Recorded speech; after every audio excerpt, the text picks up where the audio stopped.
I'm diving into some Caribbean cryptids, and don't forget to like and subscribe to this channel. In Jamaica, there's so much rich folklore, and one of the stories that I could definitely share with you is called River Mumma. And River Mumma, or River Mama, is a mermaid. And this is not just this beautiful mermaid, but it's quite dangerous because it's pulled many fishermen and travelers to their death.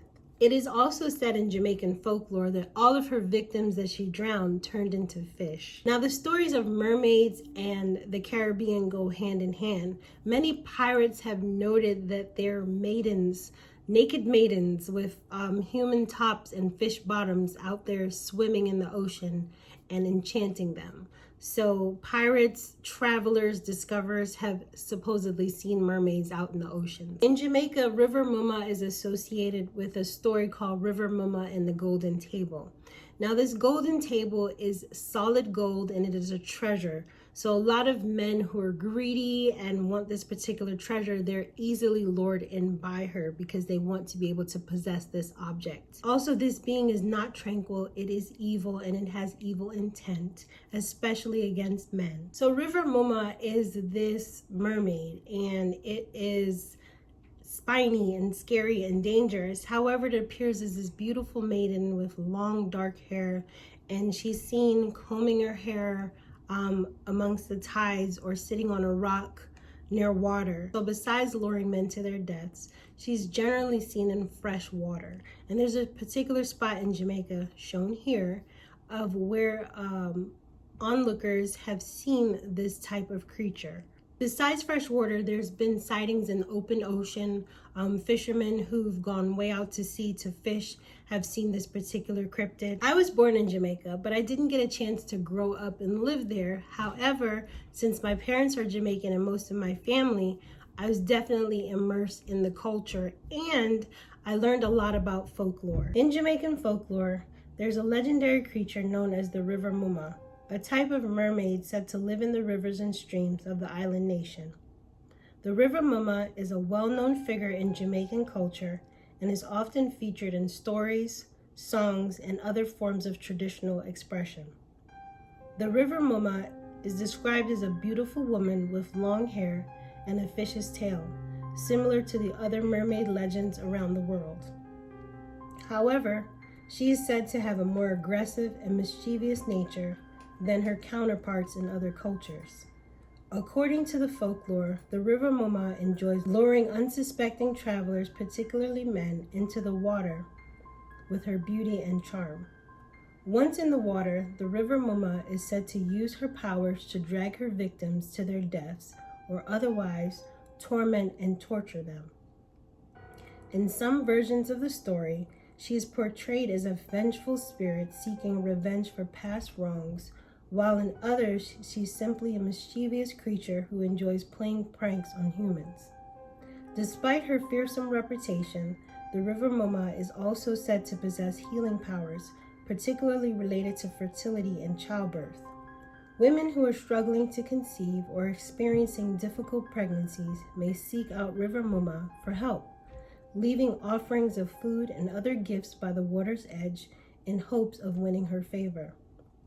The River Mumma is often featured in Jamaican folklore alongside other supernatural beings, including the Duppy, a ghost or malevolent spirit, and the rolling calf, a demonic bull with flaming eyes. Together, these creatures make up a rich and colorful tapestry of Jamaican culture and history, reflecting the island nation's complex and diverse roots.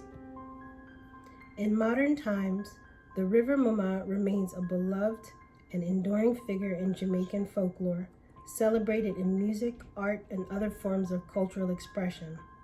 While the stories and beliefs surrounding her may vary from region to region and individual to individual, her presence in Jamaican culture serves as a testament to the enduring power of folklore and the human imagination. So I learned something new. River Mumma isn't just a mermaid that is vengeful towards men. She is also has healing factors that can help women with childbirth. I wouldn't trust any type of mermaid to give me fertility or anything of that nature. It seems too sketchy for me. But leaving gifts and trinkets by the water's edge, so it's like a tribute to her, and she'll grant the person who gives her these gifts this mystical baby. In Jamaica, one of our staples is definitely fish. We eat a lot of fish, and there is a fish, particularly cod. We eat saltfish, so it's cured codfish.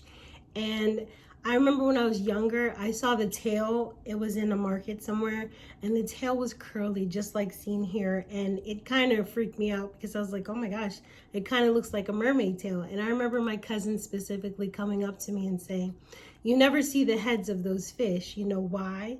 Because it's River Mumma. It's the mermaid, and the tails were taken from the mermaids. And as a kid, I was stupid, of course. I believed this, but nothing goes like that. It was actually just a codfish, and the way they dry it out, the tails tend to curl up once they cure it with salt. So as an adult, as I grew up and I saw the Harry Potter movies, especially Harry Potter, the Goblet of Fire, where they had these mermaids that were vicious looking. They were spiny. They had fangs, and they were very evil and had talons. So those are the type of mermaids I envision when I think of River Mumma. My grandmother actually told me the story of River Mumma, and it was more of a tale for children who didn't listen. Now, if you were a bad kid and you didn't listen to your parents, River Mumma would climb onto shore and snatch children off into the water. And it sounds so terrifying, but it intrigued me as a child because I loved hearing about scary stories. So with this particular mermaid that wasn't nice and quite evil, it definitely intrigued me. The Rio Cabre River runs through the St. Catherine Parish of Jamaica and is one of the oldest bridges to span over a fast-flowing and dangerous river. Many have died at this place, and even those who were enslaved lost their lives. Even today, many traffic accidents happen at this particular spot, and it is one of the reasons why the stretch of water is particularly associated with River Mumma. They say that the waters turn green when she's close by. My grandma also told me as a child she saw River Mumma, but River Mumma wasn't out in the ocean. She was actually in a river that they frequented when she was a child. So it's actually depicted in this map right here. And it's so creepy to know that something like this could possibly exist. There's been sightings all over Jamaica, and people have sighted other mermaids all over the globe. So it's just funny how a lot of these cultures have this particular folklore of a mermaid that drags men to their deaths. So folklore has it to avoid River Mumma's gaze at all costs. Don't fall for her siren song, and don't look her in the eyes. She's generally seen perched on a rock, combing out her long, beautiful, dark locks. And if you get too close, she'll draw you in with her siren song. So River Mumma is actually a protector of the deep. She is a protectress, and she protects the waters. And it is said that she may also be one of the Gorgons, which is related to Greek mythology, and Medusa, the most famous Gorgon of them all. And I believe a lot of these folklores or legends, there's always some hint of truth behind it. If you ever visit Jamaica and you just happen to be in St. Catherine's Parish, definitely check out that bridge and let me know if you see River Mumma. Thank you so much for your support, and I'll see you in the next video.